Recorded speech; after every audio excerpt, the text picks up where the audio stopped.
लाडकी बहीण योजनेचा मार्च महिन्याच्या हप्त्यानंतर आता एप्रिल महिन्याचे हप्ते सुद्धा जमा व्हायला सुरुवात झालेली आहे।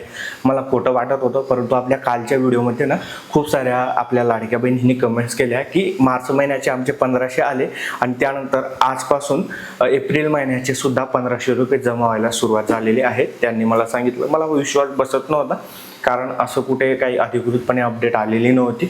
परंतु जेव्हा मी स्वतः व्हेरीफाय केलं, मला नातेवाईकांकडून कॉल पण आले, काही लोकांनी स्क्रीनशॉट पण पाठवले की मार्च महिन्याचे हप्ते कोणाला 14 मे रोजी आलेले होते आणि आज 16 मे रोजी सुद्धा कोणाला एप्रिल महिन्याचे हप्ते आलेले आहेत। आणि ते व्हेरीफाय केल्यानंतर कन्फर्म झालं की हो, खरंच मार्च महिन्याचा हप्ता पण आलेला आहे आणि एप्रिल महिन्याचा हप्ता सुद्धा आलेला आहे। आता हप्ता कोणत्या लाडक्या बहिणींना भेटतोय? फेब्रुवारी महिन्यापर्यंत खूप साऱ्या लाडक्या बहिणींना हप्ते आलेले आहेत, तर त्यानंतर व्हेरिफिकेशन म्हणजे पडताळणी झालेली आहे आणि त्यामध्ये फक्त 1.77 कोटी एवढ्या लाडक्या बहिणी पात्र ठरवण्यात आलेल्या आहेत आणि 66 लाख लाडक्या बहिणी या अपात्र आहेत असं सांगितलं जात आहे। मग यामध्ये तुम्ही पात्र आहेत अपात्र आहेत कसं समजेल? स्टेटस चेक करण्याचा ऑप्शन तर सरकारने दिलेला नाही।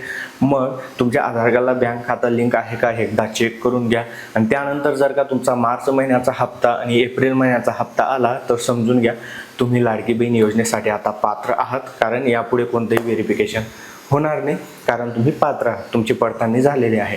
आणि पुढच्या 4-5 दिवसात जर का तुम्हाला मार्च किंवा एप्रिल महिन्याचा हप्ता आलाच नसेल तर मग तुम्ही अपात्र असू शकता, असं तुम्ही गृहीत धरू शकता, कारण कोणताही ऑप्शन नाही आहे की तुम्ही पात्र आहात की अपात्र आहात।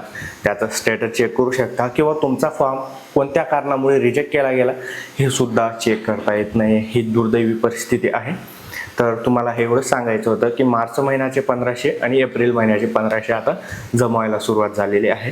व्हिडिओ आवडला असेल तर लाईक करा, शेअर करा आणि अशाच नवनवीन अपडेट्ससाठी फॉलो आणि सबस्क्राईब करा कम्प्युटर वर सेंटर।